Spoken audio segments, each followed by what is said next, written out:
All right, Coach, you're more than halfway through spring ball. 3 weeks in, you have 2 weeks left. Rundown last week, obviously you had some good weather.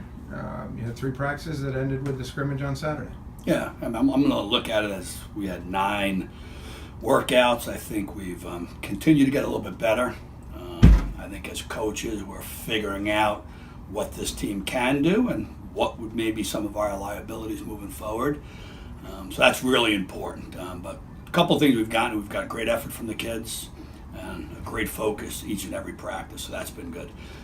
This past week, once again, different things went in, 3rd down and long, red zone, some of those type of things. So we threw some things at our kids, and I think they adjusted correctly. Finished off with a productive day Saturday, ran another 65, 70 plays. Had success on both sides of the ball at times, which is, as a head coach, what I want to see. Stayed away from major injuries, which is important, and we're just plugging along. But some good things. I think the thing I've looked at is we've becoming more efficient as a football team and at everything we're doing.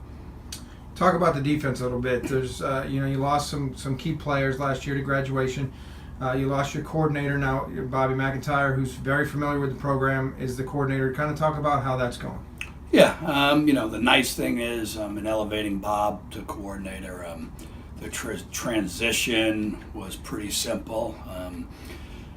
We felt successful with what we've done, so I didn't want to move away from that. And yet, we hired in a new coach, Matt Hackman, who was the coordinator at Townsend, and with our other coaches on staff, Rob Knoll and Rich Reichert, I think they're taking what we have, looking at like we would do every year, examining it, and trying to pull some things that we didn't do great, and try to, highlight things we did well, and then look at other things. So I've liked the transition, and on the field, we lost Jaheim Woods, who had a very good year. Aaron Thompson, unfortunately, was hurt most of the year, so we don't miss him as much, even though he was a great player. And then Kai Morgan, and Jaheim and Kai played the same position. So those are the 3 guys that we're missing. So we're rather a veteran group in our first 12 to 15 guys.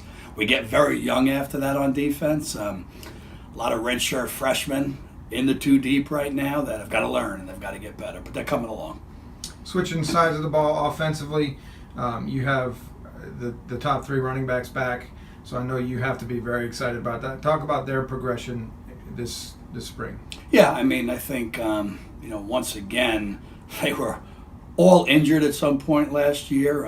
Jordan Gowans had surgery at the end of spring ball last year and really wasn't up and running till August. Stacy in the last 3 games really played very little, if any, due to an ankle and back injury, and Donnie had some things back and forth. So they're all healthy now, which has been nice. I think we've challenged them more during spring than I normally challenge the running backs, because at the end of the day, I want them to win the position. I don't want it to go into it saying we're going to be a 3-man rotation. I want somebody to win the position. I want somebody to deserve the next amount of reps. So, in the past, I've never let those guys go live normally in scrimmages, but they've been live in the 2 scrimmages, and we will continue that throughout spring and in preseason, because it's important for us to build how our depth is from a game. Now you got week 4 of the 5 weeks coming up, so you have 3 more practices this week. Just talk about what you want to try to get out of these 3. We're actually going to meet on that today, but I think probably the most important thing to me is bringing the young kids along and making some of our high-profile players understand the leadership that's needed each and every day. Those are the 2 things. The X's and O's stuff, once you play against each other for 9 practices, it sort of gets a little bit boring from the perspective everybody knows what each guy's doing, and we're not going to sit here and game plan each other. So that gets tough. So I think it's more of getting the young guys up to speed, getting them going. And, we've gotten real good play out of our quarterback so far, and I'd like to see that continue to progress.